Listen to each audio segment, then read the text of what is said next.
The church in America is going to suffer so terribly. And we laugh now, but they will come after us. They will come after our children. They will close the net around us while we are playing soccer mom and soccer dad, while we are arguing over so many little things and mesmerized by so many trinkets.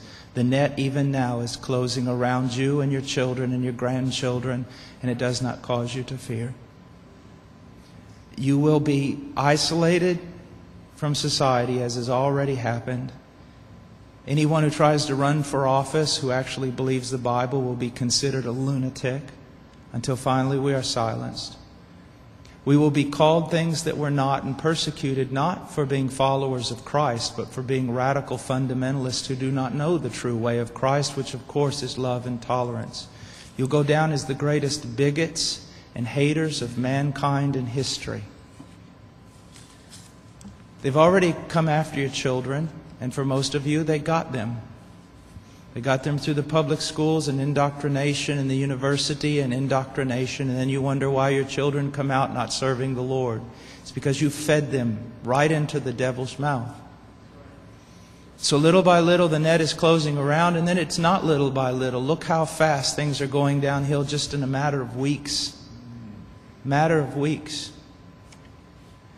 But at the same time, know this.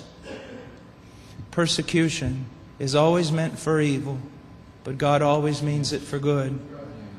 And is it not better to suffer in this life, to have an extra weight of glory in heaven?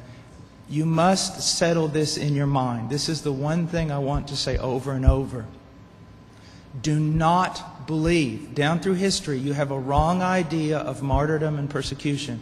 You think that these men were persecuted and martyred for their sincere faith in Jesus Christ.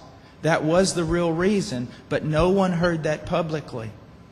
They were martyred and they were persecuted as enemies of the state, as child molesters, as bigots, as narrow-minded, stupid people who had fallen for a ruse and can contribute nothing to society. Your suffering will not be noble. So your mind must be filled with the Word of God when all people persecute you and turn on you. And if the Spirit of God in common grace pulls back and you see even your children and your grandchildren tossing in the lot that you should die. This is no game. You want revival and awakening, but know this. For the most part, great awakenings have come only preceding great national catastrophes or the persecution of the church. I believe God is bringing a great awakening, but I believe that He is raising up young men who are strong in trust in the providence of God to be able to wade through the hell that's going to break loose on us. And it will be on us before we even recognize it. Unless in God's providence, He is not done. He is not done. Now note, this is not silly talk. Apart from a great awakening, these things are going to come upon you. Be ready to lose your homes, your cars, and everything.